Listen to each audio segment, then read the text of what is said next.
Je m'appelle Fatima Abdou, une rescapée du cancer. J'ai eu l'initiative d'avoir ce centre d'écoute et d'échange dans mon pays à travers ma maladie que j'ai eu à traverser. C'est mes soins à l'étranger qui m'ont permis de connaître ce centre-là. Et je vais vous raconter ma petite histoire sur le centre. Pourquoi ce centre? Pendant ma maladie, arrivée à mes soins, je n'avais pas le moral. Tout de suite, je voyais la tombe devant moi. J'étais désespérée. Et vous savez, un médecin devant un malade désespéré, il n'a pas le courage de le soigner. C'est comme ça que mon médecin traitant à l'étranger m'a dit « Fatima, je ne peux pas vous soigner avec un tel comportement. Ce n'est pas encourageant. Je veux vous envoyer à un centre d'écoute et d'échange au rez-de-chaussée de l'hôpital même qui m'a accueilli. » Donc j'ai eu l'opportunité d'assister à plusieurs séances au centre d'écoute d'échange sur le cancer de l'hôpital. Et c'est là que j'ai pu, avec les séances que j'ai reçues au centre, j'ai pu pas me reconstruire, mais avoir un peu plus de morale et un peu plus d'objectivité. Et à partir de ces séances que j'ai eu à passer dans le centre d'écoute d'échange, j'ai eu l'initiative de le proposer à mon pays. Et comment le proposer à mon pays? J'ai d'abord écrit un livre intitulé « Mon cancer du sein ». Il est là. Et dans ces recommandations et dans mes recommandations de ce livre-là, j'ai demandé que le Niger ait un centre d'écoute et d'échange sur le cancer.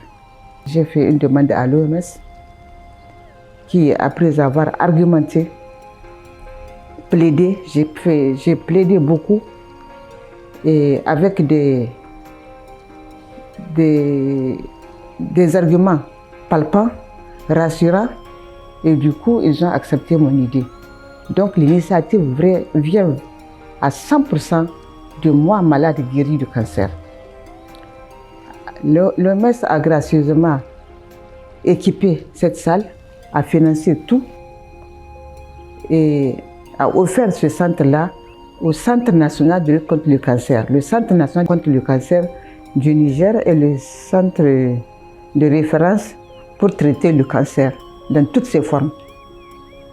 Donc le centre d'écoute ne peut être que dans ce centre-là.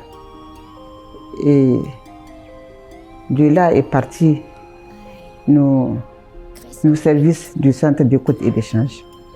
Le centre d'écoute, qu'est-ce que c'est? C'est un centre qui permet aux malades et à leur famille d'avoir un soutien moral et psychologique afin de les accompagner dans leur traitement.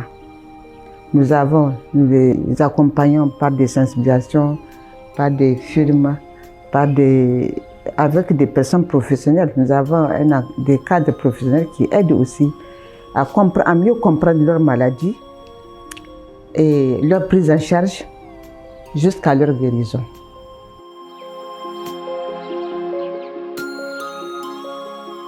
Le centre n'est pas uniquement pour les malades cancer.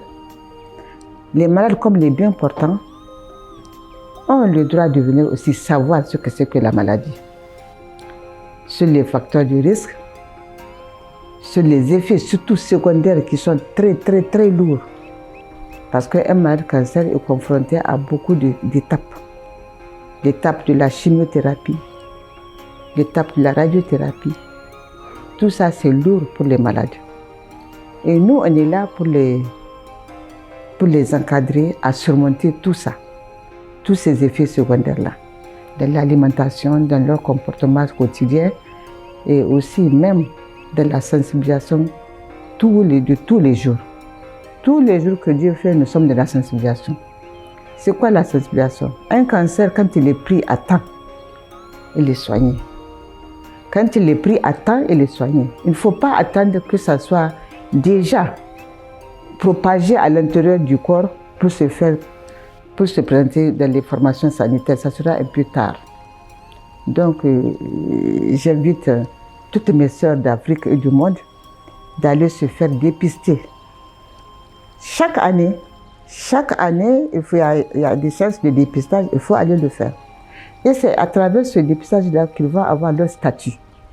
J'ai ou j'ai pas le cancer. Vous l'avez, bon, hop, vous allez aller vous soigner. Donc, ça vous permet aussi d'essayer de stopper la maladie. On stoppe la maladie, elle n'a pas à faire des dégâts. Une fois la maladie stoppée, il n'y a plus de dégâts, il y a moins de décès. Nous sommes des malades en sursis, des porteurs en sursis. Tout le monde, même les bébés de 0 à 5 ans, on les reçoit dans les centres ici. Et il y a différentes sortes de cancers. Le cancer des yeux, du nez, des oreilles, de la gorge, de la langue, de la gencive. Tout ça, ça existe en cancer. Et il y a aussi le cancer interne, des organes internes aussi. Les plus virulents, c'est les organes internes en fait. Donc tout le monde est susceptible d'être porteur du cancer, mais seul on est malade quand la cellule déclenche. Mais on est tous des porteurs de cellules cancéreuses. C'est pour ça que j'ai dit qu'on est des porteurs en sursis. Même les hommes ont le cancer du sein. Il y a des hommes qui ont le cancer du sein. Il y a des hommes qui ont le cancer comme la femme. Bien qu'ils ne sont pas appelés à allaiter, mais quand même, il y a des hommes qui font le cancer du sein. C'est l'exemple de ce monsieur que vous avez vu qui nous a permis de le prendre en photo et de faire la sensibilisation avec. C'est un monsieur d'un âge intermédiaire qui a eu son cancer et qui a eu une ablation. Quand on te coupe le sein, on dit une ablation. Il a eu une ablation d'un de ces seins-là que vous avez vu et il s'en est sorti. Donc même les hommes en cancer de sein, ils ne sont pas épargnés.